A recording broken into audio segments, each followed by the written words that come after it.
This week on Feel Good Friday, worms. Worms in the brain. Endoscopy. Daredevils?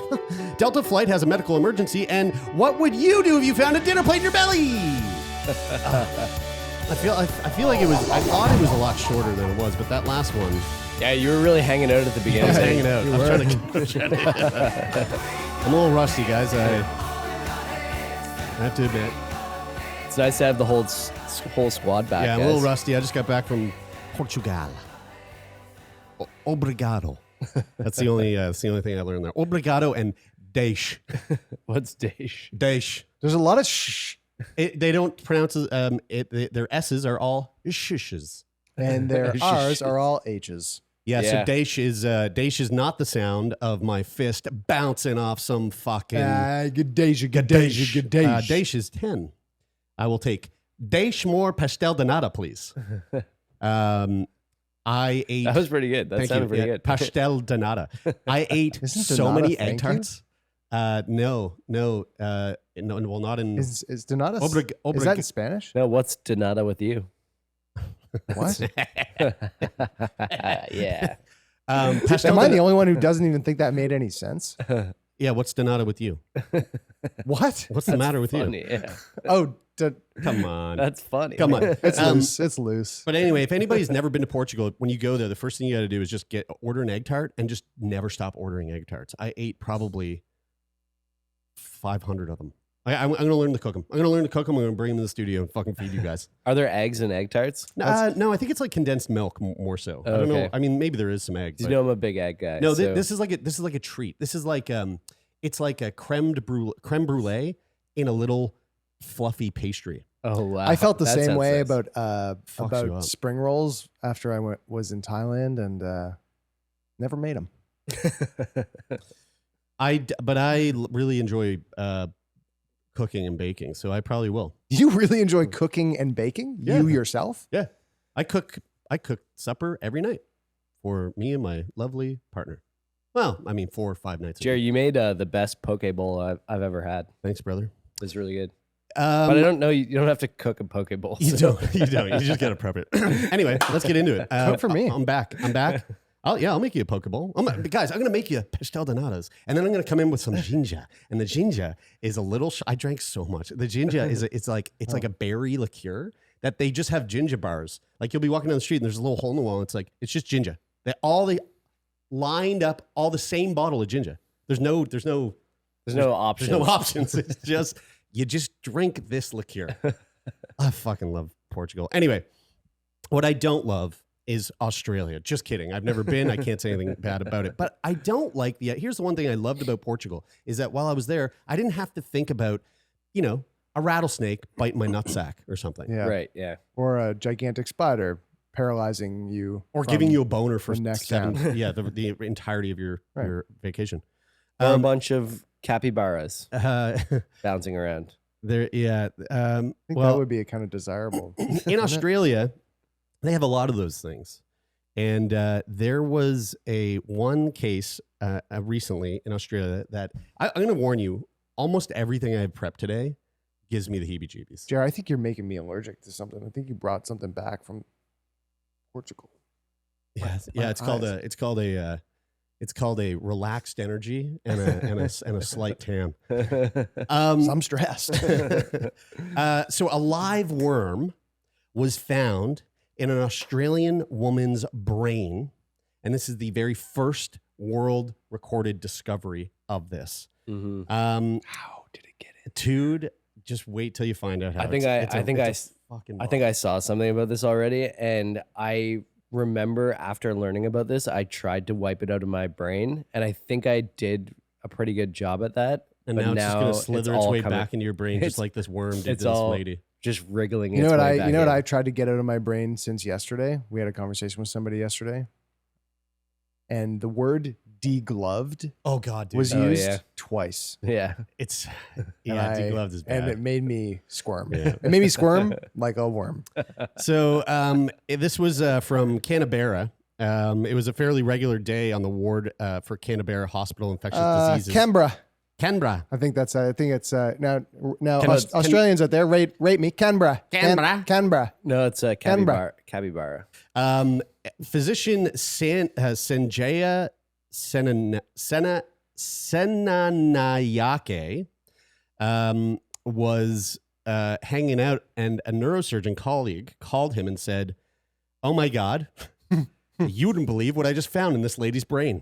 It is alive and wriggling." The neurosurgeon, Dr. Hari Priya Bondi, had pulled an 8-centimeter long roundworm That's way too long. from a patient's skull, from her brain, prompting to call Sananayake and another hospital colleague for advice about what to do next. So this fucking poor dude's just like looking at this lady, goes in for brain surgery. She's sick, obviously, and he pulls out a worm that's going, it's fucking wriggling and writhing around. So listen to this. These are the early symptoms that this woman had. Early symptoms, okay? She was a 64-year-old woman. She was from southeastern New South Wales. And she was admitted to a local hospital late January 2021 after suffering 3 weeks of abdominal pain, diarrhea, followed by a constant dry cough, fever, and night sweats. Wow. It sounds like she had COVID. Yeah. Or just like some, bad bout of like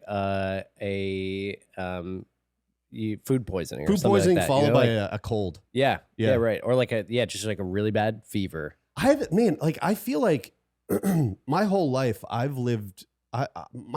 had a very wet cough. Like wet coughing is what you do with CF because it's a lot of like mucus, it's a lot of like phlegm. And I've had wet sneezes. You have wet sneezes. Dude, you're wet. You're always wet. But the dry cough thing, it wasn't until COVID really like popped off where I started hearing dry cough a lot. Now, every time I hear the word dry cough, I just immediately jump to, oh, they're fucked up. Like, you're fucked up. You got a dry cough, you're fucked up. Hearing the words dry cough makes my throat tickle. Like, it makes me feel like I need to cough. It makes me feel thirsty. So that was January 2021. Now, this lady, let's fast forward a full year. By 2022, her symptoms also started to include forgetfulness, depression, which then prompted a referral to the Canberra hospital. Canberra. An MRI scan of her brain revealed abnormalities requiring surgery. So they were like, your brain's looking a little funny. We're going to go in there. What's that funny like 80s band, that Australian 80s band? Flock of Seagulls. No, not Flock of Seagulls. Duran. Actually, don't know if any of these bands are from Australia. No. I don't know. They have a song called Canberra Will Be Calling Tonight. Well, they did call. They did call that night. It's the thing that's already shocking to me, knowing that Just wait till I obviously show you the worm. knowing the outcome is that there's a worm in your brain. Yeah. Is that it's how long it was there for. Right? Like Over a year, this thing is just, what's it doing in there? like I couldn't imagine a worm in my brain for a week or a fucking day, second. but like a week would be insanely long. Dude. It's Over like, do a you year? feel it? Like, Do you feel it the way that you would feel like, if a worm, of course worm not. was in your shirt on your skin, you'd feel it. You'd If a be worm like, was in my skin right here, like underneath on my bicep, you would feel that for sure. but you've got touch, like you've got sensitivity to touch when, if somebody like opens you up and was doing surgery on you and you didn't have anesthetic But not your brain. and they were touching, Not your brain. your brain doesn't have any feeling sensors. No, No, but your brain no. has But when you poke it, it makes it do things. exactly. It doesn't have a touch sense. It has a Control sense. a control sense. That's right. Yeah, like a mind flare So from you- so Baldur's when that- Gate 3. So when that's wriggling around in your brain, it's literally just poking buttons, making you do and feel And for weird her, it things, was right? making her forgetful and feel sad. This Client is my liaison. That was the band. Client liaison. This is okay. my layperson's understanding, but like I just assume that wriggling worm is just moving around and touching up on things and making you experience all sorts of burnt toasty Yeah. type things. So Senanayake said neurosurgeons regularly deal with infections in the brain. But this was a once-in-a-career finding. No one was expecting to find that. We just went for the textbooks, looking up all the different types of roundworm that could cause neurological invasion and disease, Senanayake said.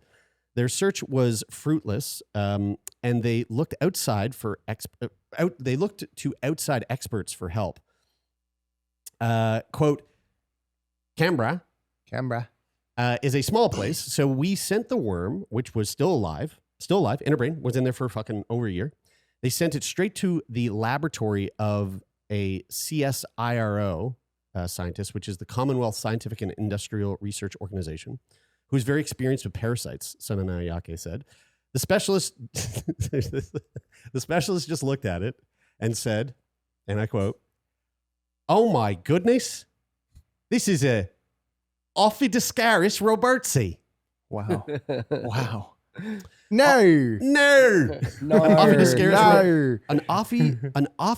an Ophidascaris robertsi, Oh, no. is a roundworm. Oh, no. It's a roundworm usually found. Where do you think you find this roundworm? I'm gonna give you a little hint here. Feces. We're talking about Australia. Okay, so it's found. Oh, you mean like where do you find it in the wild? Yes. Where does this roundworm? Feces. What type of living creature does this roundworm Kangaroo. typically infect? Yeah. No. Koala bears. No. Capybaras. No. Black widows. No. Pythons. Ah, okay. Right, of course. See, I wouldn't have Of thought course. Python I actually specifically read, with Australia. I read this article and I read that, but I didn't remember. You really it. did wipe it from your brain. Yeah. Marsupials. The Canberra hospital patient marks the world's first case of the parasite being found in a human. But the scariest part is not that it's in and around pythons. It's how they think this woman got it, though, right? Well, here's the interesting part. I mean, yeah, it is kind of scary. So, and this is kind of scary no matter where you live. Yeah. And I think this is something that I think Did she do what I think she did with it? Reminder. Yeah. Well, she With the python? she let the python slither up her butthole. No, she didn't. So the patient resides near a lake, which is inhabited by carpet pythons. Now, despite no direct snake contact, she actually never came in contact with a snake.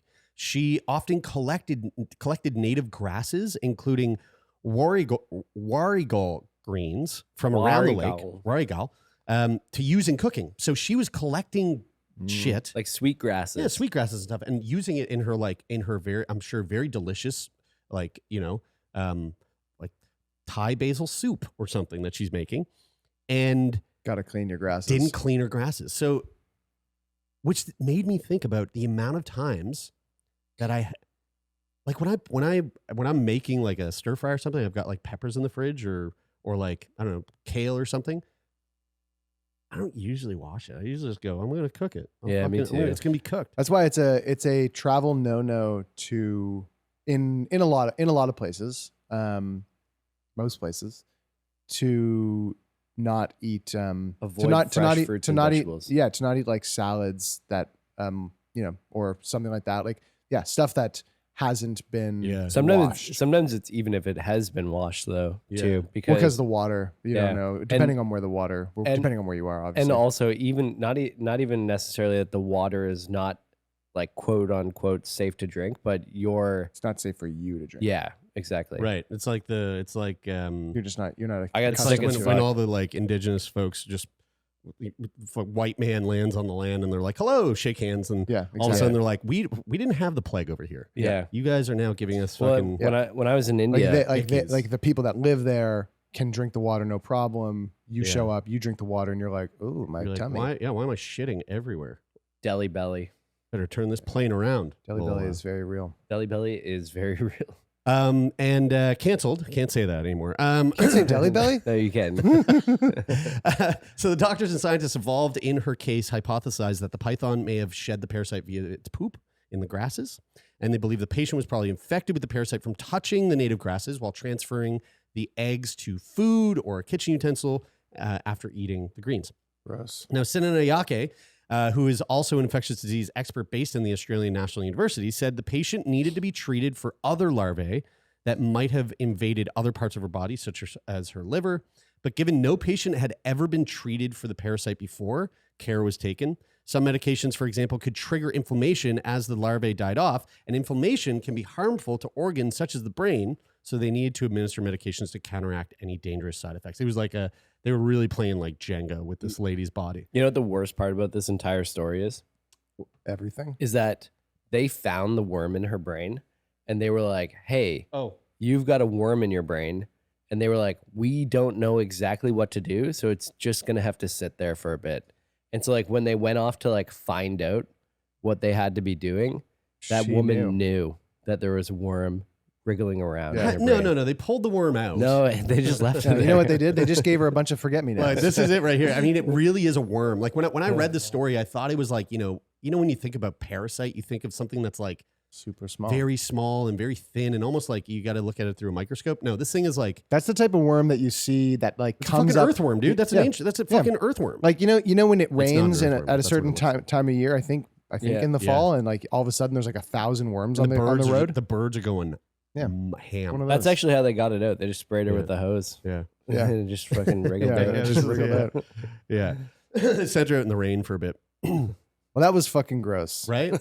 Now, let's move on to another fucking gross. This blows my mind. Do you guys remember a while back? We were talking about how while I was in Portugal, I was hanging out with my buddy Sam, and Sam had a really bad accident skiing a year and a half, 2 years ago, a year and a half ago. He fell about like basically he launched, caught backwind off a massive jump, caught some backwind, completely missed the landing ramp, and came down about 60 feet right down onto his skis. Skis blasted out underneath him. He slammed his body so hard that he had a traumatic brain injury. Ooh, he got airlifted from Whitehorse to Victoria. And in the process of the transfer, he had done to him what we covered once on the podcast, which was Kira had told me about this once before, and it like kind of fucked me up. But it's like, if you can't find a vein in someone, sometimes what they have to do is they have to puncture into your bone. Yeah. And do you guys remember we watched the doctor who took the drill and he did it to his own leg? Yeah. And while he was just like, yeah, all right, guys, so like this is how you insert, I forget the name of whatever the thing is, so I'm sure someone will email us. And you drill in, it goes, and it like goes into the bone, and then you like insert an IV into the bone, basically. So they had to do this with Sam. This is the thing that I don't our remember friend that, did. but that's gross. Who? Oh, yeah. Right. Andrew. Yeah. Yeah. I was wondering if we were allowed to say we can first say names. it. He did it and was like, and the doctor was very impressed that he had to do it in like an emergency sort of. Okay, so right. So we watched a video of a guy doing that. Anyway, and I thought to myself, like, wow, that's got to be a one-off. Like that can't happen very often, where there's one sort of like healthcare educator who's just like doing the thing to themselves to show the people the thing. Well, the other day, this video popped up on my feed, and it's a doctor giving herself an endoscopy. Okay, so there's lots of different types of endoscopy. You know what an endoscopy is? Is that a uterus exam? An endoscopy, I believe, is the broad term for shoving a camera into your body. Oh, so you can have a colonoscopy. Is it called a colonoscopy? Yeah. So a colonoscopy would be like a colon endoscopy. Okay. There's different types of endoscopies. This one here would be like an upper endoscopy. So it's like an endoscopy for the upper gastrointestinal area. This woman, the medical term for an upper endoscopy is a esophagogastroduodenoscopy. And this woman gave herself one of these, and this is the video. There's no sound to it, but check this out. So she's got this thing inside her fucking. Oh wow! And so okay, so we're seeing her with the tube this in her mouth. This is in fast motion, right? Or it is a little bit sped up, yeah. Okay. And you can see a screen behind her, just for the listeners. You can see what she's looking at, and she also, in her other hand, is using the sort of I guess it's like the focus of the camera to like change the focus. Or it could be like the end. The end of it would snake, kind of like this. Like you could, yeah. Right. Like it would move it. Yeah, right. She's right. That's probably what it is. Good call. So now she's pulling it out. Boom, and you see her pull it out. That was, if you looked at how long that was when she pulled it out, I stopped it and I looked and I was like, okay, is she going into the stomach or is she just doing the esophagus? I feel like she went into her stomach. Yeah, that thing was really, really fucking long. I mean, some people, I mean, they think about when people do. So yeah, that's the thing. Why? Like, why Yeah. are you just showing? Because it doesn't, it obviously doesn't bother her too much. And so she goes, well, if it doesn't bother me too much, this is as good as it's going to get for education. I have the worst, not the worst, but I feel like maybe you guys are, I think that lady got on par with me. The wrong profession. But when I brushed the... What? What are you laughing at? The profession of swallowing swords. What did you think I was talking about? Sword swallowing. That's why I laughed. Oh, okay. I thought you were laughing because I was talking about porn. No, sword swallowing. My God, get your head out of the gutter. I mean, that's not where I was going with it. When I brushed the back of my tongue... Sorry, bro. When I brush the back of my tongue, I gag like really bad. Dude, when I brush the front of my tongue, I gag. Yeah, right. So could you imagine sticking a camera down your throat? No. And what's crazy, I mean, again, for folks just listening, she even had the, there's like a... There's got to be a point past which insert? you stop getting that response. Do you mean like... if you go past it, then it's like, then you stop getting the... I mean, you have to. I mean, like, how can people have feeding tubes? No, you... I mean, I guess that's a different... Yeah. It's a different pathway, but... I guess maybe it settles in. But, or is it not a the one thing pathway? I will say is that when I've had tubes go in, it's the movement that makes it cause the reflex. Because like once the movement stops, then it's in there. You feel it in there. And it's kind of like, oh, this feels weird. But it's like, because although the tip of it's passing the like back of the throat, there's still a tube touching the back of your throat, even while that tube's down in your gut. So if someone's like, if I had a feeding tube in through my mouth for some reason, I probably wouldn't work as well through the nose just because of the movement. But if someone just came and started jiggling it on the outside, yeah, maybe that would make me gag for sure. Yeah. So what was it like? Yeah. Thanks for the glizzy. Thanks for the glizzy. Gen Z speak is great. Yeah. So a specialist would use a esophagogastroduodenoscopy. That's way too many words. I know. It's all one word. Oh, dude, look at that word. That's way too many Look at that syllables. fucking word. That looks like it should have a red line under it, and Grammarly should be like, nah. you missed a couple of commas there, bruh.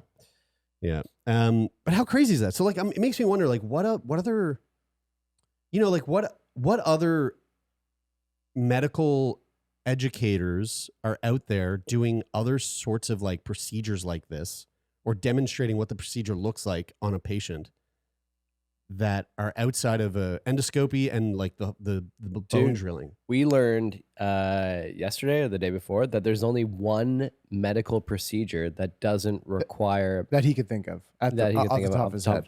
ER doc. That doesn't require medical devices. So like a tool to use. Sorry, there is one singular procedure that does not require any intervention using a tool. Asterisk, there's probably more, but off the top of his head, he was like, I cannot think of another thing. But the way that he recalls, would it be something that I'm familiar with? Would it be? No.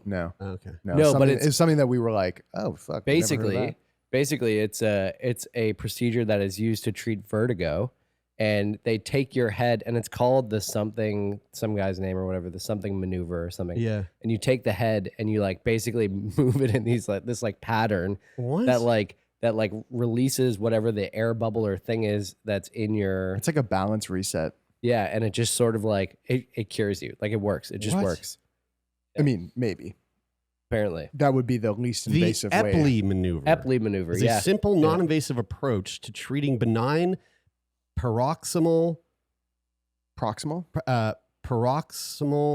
positional vertigo, BPPV, a specific type of vertigo. This maneuver involves a series of head movements that, like, what would happen if you did it to me right now? Like, would I just fucking have a seizure? I don't think anything. No, I think nothing would happen. We could try.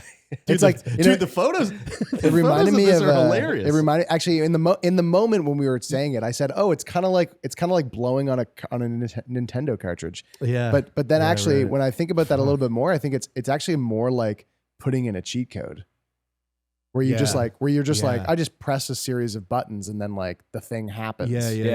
Yeah, totally. Yeah, you just get it. You just get a gold-plated tank fall out of the sky right next to you. Left, right, left, right, left, right. Yeah, look up, down, left, right. A B A B X Y Z. Well, let's move on to another story that is not so funny, but it is pretty funny. But it's also not so funny. But it depends on who you are, I guess. It's not funny for a lot of people. Definitely super not funny for one particular person, and funny for the rest of the world, I guess is what I should have said. I was just on a flight. So I just flew back from Portugal, and the flight was great. There were no issues. Cannot say the same for a Delta Airline flight that flew from Atlanta, or was trying to fly from Atlanta to Barcelona. They were forced to turn around Friday after a significant medical issue on the plane. Now, when this news released to the world, we didn't know what the medical issue was, but the way that they described it was a biohazard. And so, of course, everybody in the world thought, ooh, that sounds like bad. Like, what could that be? That sounds terrorist-like. Biohazard? Like, did someone get on the plane with a pocket full of anthrax and not tell anyone? This could be a new era of terrorism. Well, it was. This would be terrorizing. This would terrorize me for sure. It was a biomedical hazard, I think, is what they should have said, not just a biohazard. It was poop. Here is a clip. No, really? Yeah, here's a clip of the. Not from the plane. Here's a clip from the plane. This is a clip from the audio. It's unbelievable. Of the pilot telling Atlanta Airspace that they got to come back. Oh, wow. Negative. It's just a biohazard issue. We've had a passenger who had diarrhea all the way through the airplane, so they want us to come back to Atlanta. It was my favorite part is he goes, nah. It was just a biohazard issue. We had someone with diarrhea, poop all down the aisle. Can I set us on just a? Do you see the video of the inside? I do actually. So I actually have a video here. You ready for this? I have a video of the flight attendant having a little bit of an overreaction to what happened. Wonderful.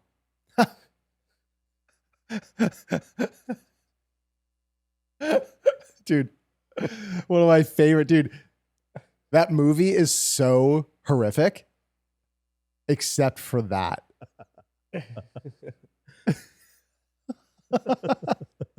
Dude, Bob Saget, R.I.P. Can I get a little bit of a tangent here for a sec? Yeah. What? And I've asked this question a few times, and no one's had a very good answer for me. What was to the us? deal? Why are you asking us again? Not you guys, other people. Oh, we got good. I ask you guys every week, and you never give me a good answer. We have the best give you another answers. opportunity right What's now. the deal with the plane lady memes? What's the deal with the plane lady? Well, do you know what I mean? Do you know that story? I do. Yeah, I do. The one who saw the ghost at the back. Or saw it go. Is that what it was? I've just seen these memes of this woman on a plane who looks upset, and I was like, oh, is this just a person who freaked out on a plane? Everyone's making fun of her, everybody should get off. So I don't know. I can't remember. I don't know anything about it. I just know this. I just know what she looks like. I watched the follow-up interview video with her too afterwards. It was sad. Okay, so the reality of what's the actual? Yeah, the reality of what happened was there was a woman who had a who very likely the most likely thing that happened there was that a woman had a medical emergency, a brain medical emergency. She had a bout of psychosis on a plane that was about to take off, and she was screaming about and yelling at a person that wasn't there, or a person that was there, but she was seeing something that wasn't. What I read was that it started from her accusing someone of stealing, her earphones, and then that spiraled into like her saying that there was some sort of entity on the plane that shouldn't have been there and no one else could see it. One of the reasons why that blew up so big was because that happened right around the like David Grush UFO disclosure thing, when that was like at its peak.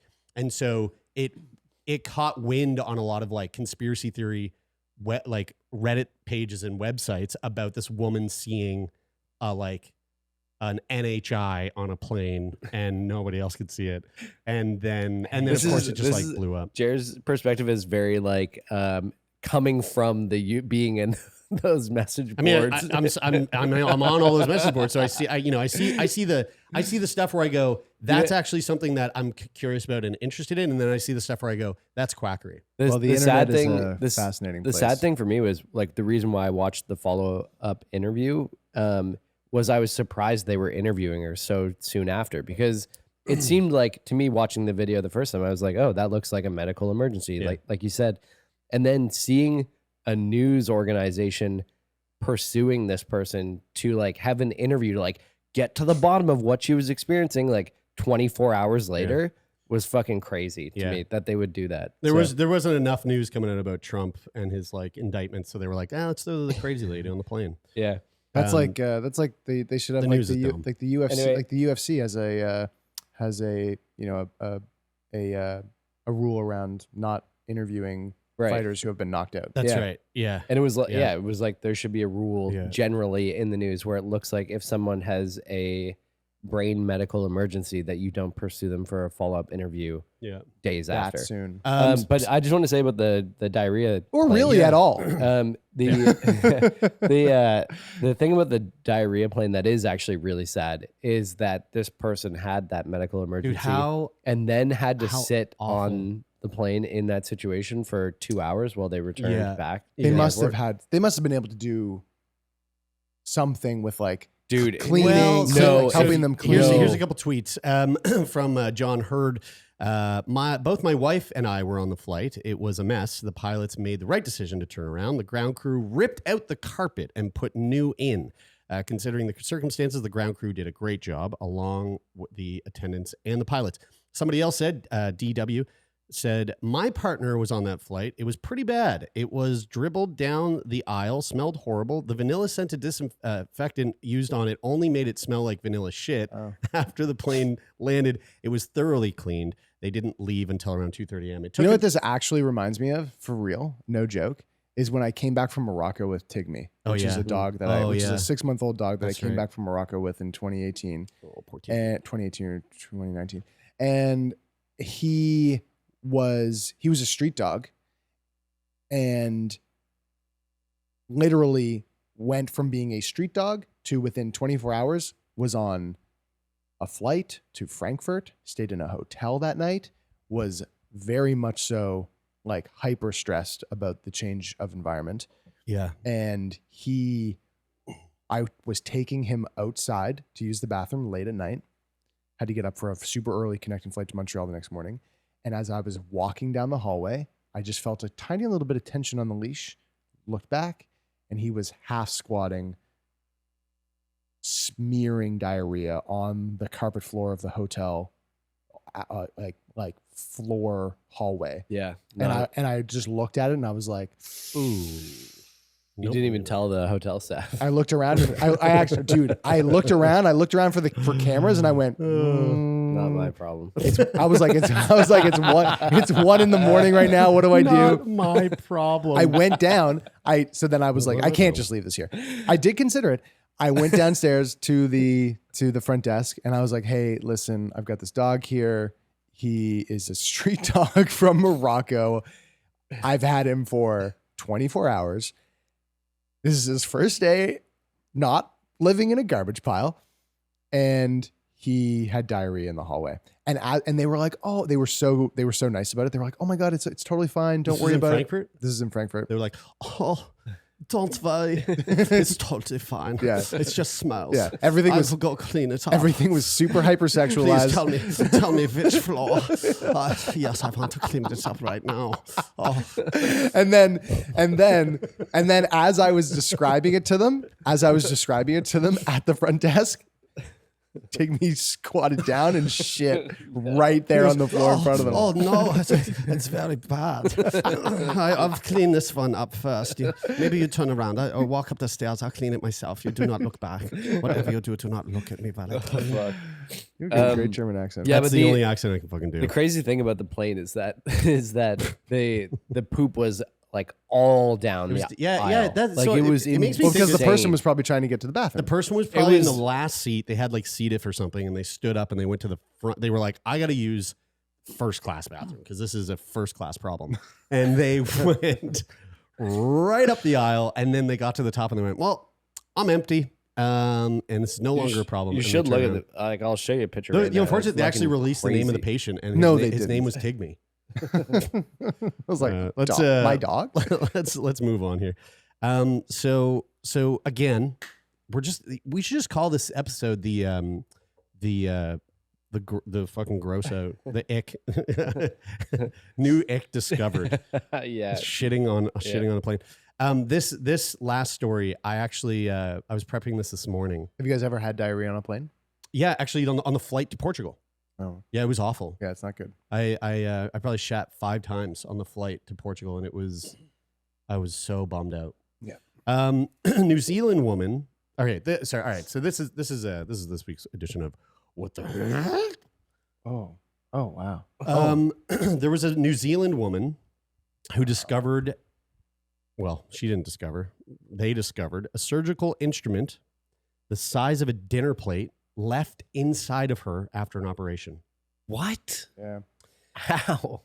Did Kyla did not have C-section, right? No, I know that. I know this. No, she Kyla didn't. didn't have C-section because you tried to force me to watch the video of Zaya coming out of Kyla's I didn't vagina. try to force you. I just did. I just said, do you want to see it? Because it's fucking crazy. Even Kyla was like, "Come on, bro, look at it." And I was like, "Guys, I don't want to see this." I saw it was sick. Yeah, sick is right.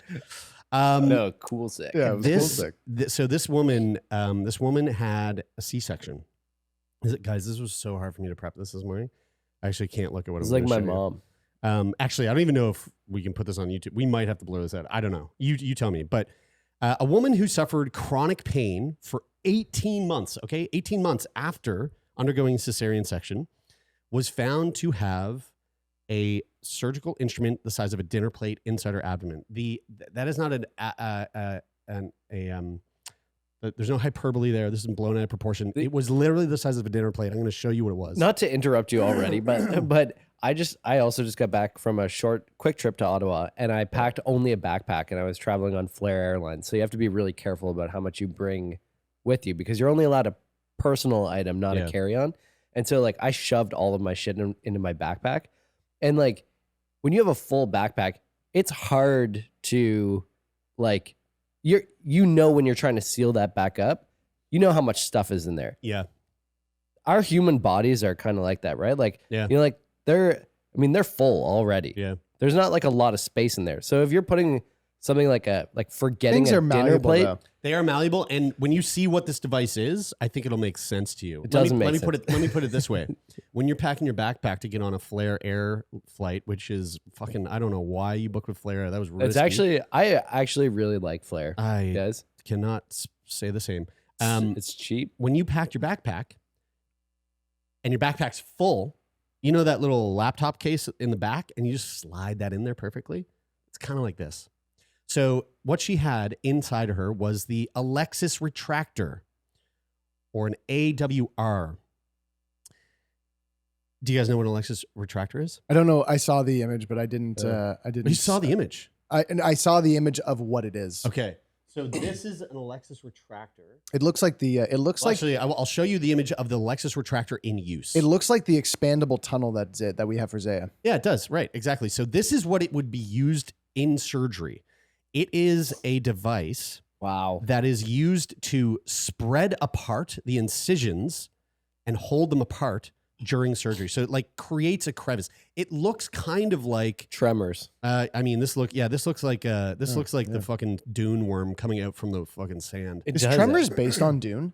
It probably has like drawn some inspiration from Herbert's book, but it's very different. So following initial investigation into the case, Te Watu Ora Auckland, formerly Auckland District Health Board, claimed it had not failed to exercise reasonable skill and care towards the patient who was in her 20s. But on Monday, New Zealand's Health and Disability Commissioner, Morag McDowell, found Te Watu Ora Auckland in breach of the Code of Patient Rights. Quote, there is substantial precedent to infer that when a foreign object is left inside a patient during an operation, the care fell below the appropriate standard, states McDowell in a report. It is a never event. The report details that a woman underwent a scheduled C-section because of concerns about placenta previa. Placenta previa is, so the placenta is an organ that develops in the uterus during pregnancy. In most pregnancies, the placenta attaches to the top or to the side of the uterus, but in placenta previa, the placenta attaches to the bottom, the low end of the uterus, which might partially or completely cover the opening of the cervix. So then you need a C-section. You have to have a C-section. Because blocking the way if out. you don't, it can cause the mother can die from like bleeding while trying to give birth. So an Alexis wound retractor is a device used to draw back the edges of a wound during surgery that was left in her abdomen following the C-section. This resulted in the woman suffering from chronic abdominal pain until the device was discovered incidentally on an abdominal CT scan. The extra large AWR, about the size of a dinner plate, was designed to retract incisions up to 17 centimeters in diameter, and it was not detectable via X-ray. I'm not sure if you guys knew this about placenta previa, but there is actually, and speaking earlier about the Epley maneuver, that is actually one other maneuver that is done without a medical device to remediate placenta previa, which is you just pick the woman up and you spin her around and you kind of move her in this like certain pattern. I believe it's called the Epley maneuver. Actually, same thing. It is the same thing, actually. Never mind. And it just sort of like it's called the Epley maneuver. Yeah, because everything's just free flowing in there. Here's the fun. Spin them around and it works. Here's the fun part about the AWR. The AWR sometimes can become an infant's, a newborn's very first game of peekaboo. So there you go. This is a peekaboo. See you. Wow. Woohoo! Here I am. Wait, what are we not allowed to show on YouTube? I think this. No, that's fine. Is this okay? Yeah, okay. yeah. So this is a for people just listening. This is a photo of a baby halfway out of a belly, and using the AWR as a hula hoop. Yeah, it looks like a hula. Dude, it looks easy to get the baby out when you do a C-section and use that tool. Dude, it's there's a lot of space there. That looks like a and like a you know McDonald's the play difference place. because you've seen Kyla give birth. Okay, guys. Okay. I have, yeah, and also I have personally experienced being a C-section baby. So here's the part from my personal experience. Lived experience. Though there was two of us coming out of the dune hole on my mom's belly. hole. So So I was telling Kira about this story this morning, and she was like, "How the fuck? Like how? How do they miss that?" And I was like, "Well, I don't know. I mean, there's a lot going on." But then I read There's also like 10 people in the room. That's what I read. So during the operation, It's crazy. there was a surgeon, a senior registrar, an instrument nurse, 3 circulating nurses, 2 anesthetists. Thank you. 2 anesthetic technicians and a theater midwife were all in the room. If you ever find yourself in a delivery and dad, room, and maybe daddy or mommy, and probably daddy, and if you're ever in a delivery room, if you ever find yourself there watching somebody give birth, you will be if I do. shocked at how many people are around. Like you're like, how could there possibly That's be why they call it a theater. a requirement for this many people? It's crazy. You know what is like the craziest thing though is, I mean, obviously the whole point of this story is that thing ended up inside of her, because how, like, looking at that stretchy hula hoop, so obviously somebody has to take it off and seal up the hole. How do you go to take that off and go and it just like falls inside, and then you forget, like you turn to do something else and forget that it fell inside, or like how does that possibly end up that's inside? like fucking with a butt plug in, and then the butt plug goes. And then you forget that it was in. I mean, by the nature of the story, by the nature of the fact that it never happens, virtually never happens. Yeah. Well, actually, it actually doesn't virtually never happen, because. Well, what I mean is that like it very, very rarely happens. But what I'm about to say is that what do they refer to it? The T Watu or Auckland, they had an incident almost identical to this happen less than 2 years ago. And that's why the New Zealand's Health and Disability Commissioner Morag McDowell is irate. I guess that's why the first time someone's definitely going to didn't reprimanded. Didn't it say at the beginning there was like they appealed the decision that like the hospital initially was like, hey, these things happen. The hospital did, and then somebody else came in and went, motherfuckers, listen. Yeah, never. No. And the person hopefully will. Oh, I'm sure that baby's college tuition will be paid for. Oh yeah, I mean, it sounds like a never work again type of thing to me. Maybe. Yeah. To me. I mean, that's crazy. 18 months of having a giant like fucking dinner plate. And when you have a C-section, everyone's different, but like I think the recommended standard is like do nothing for 6 weeks. Like do nothing. Like basically 6 week bed rest, because like your abdomen is open up. So yeah, you gotta let that heal. You have no capacity to like stand up or get up or like you don't take all your core is just fucked. Yeah, your core is fucked. So like you can't really do anything. Yeah. I mean, at least for like 3 or 4 weeks, and for some, I think the standard is 6, and then there's probably people that require more. And so after a C-section, like you're fucked anyway. And then it's like, plus we left this thing in you that's gonna basically prolong your issues for man. Pregnancy is so long. Is wild. It's like it's insane. I get excited about the idea of having taking care of a child, but then when I read stuff like this, I'm like, guys, I don't know if I told you this, but when Zaya came out, they were like, this all happened in a blur, and my gut answer was no. So they went, do you want to cut the umbilical cord? And I went, no. And then they handed me the scissors, and I went, okay. And then cut it. Definitely, dude. I don't want to do that. And cut it. And I was like, but it was just like a blur. Like I didn't know. Okay. No. Okay. Yeah. Dude, I watch so much Badass Birth Mother that I'd be all about that. How much Badass Birth Mother are you watching? A few videos a day, probably. A day? Dude, open up his Discovery feed. It's just Just pregnancy. just a bunch of placenta falling out of and holes. teeth. It is. I mean, guys, pregnancy. I have no shame about that. Giving birth is the craziest thing that happens naturally, like every day. I think I think you having that opinion that it's crazy, which I also agree with, doesn't really correlate to only ever watching only Instagram videos about birth. Well, it's like for him, it's no. Right, that's right. Put it this way. Exactly. Put it this way. See, that's what I'm saying. Put it this way. Because I agree with you, but I don't exclusively watch pregnancy videos on Instagram. The unfortunate part is when people listen to the podcast and they hear, I mean, Brian said this 1,000 times, like he's like, giving birth is beautiful. It's a beautiful thing. I agree with you, but I don't get a fucking hard on every time. And you can hear it. When he says it, you can kind of hear it in that German accent you were doing earlier. It's giving some baby. I'll watch it come out. You know, you guys like just falling on the floor. It only smells. You know, you guys like watching like skateboarding videos, and you're like, that's cool. Yeah. Well, the coolest skateboarding trick is not as cool as it's a baby the fact that kick people flipping can out of a give vagina. birth. Yeah.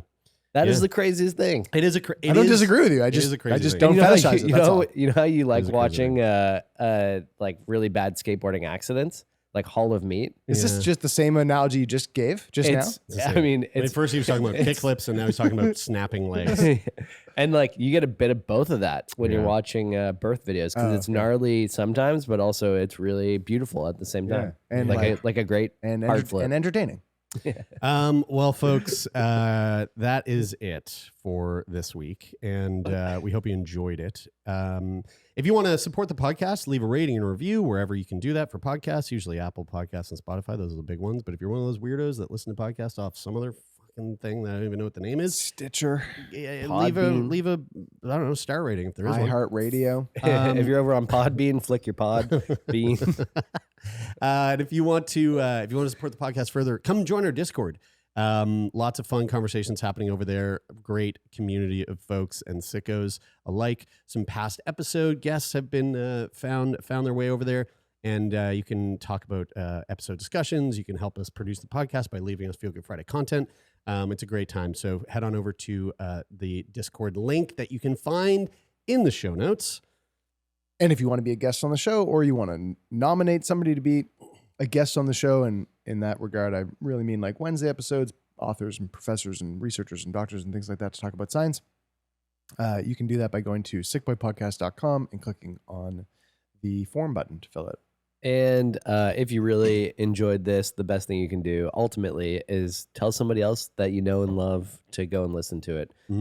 Thanks as always to the people who helped make this show happen. Donovan Morgan, Jeff Lonis, Rich O'Coin, the music from Take Part on our other episodes.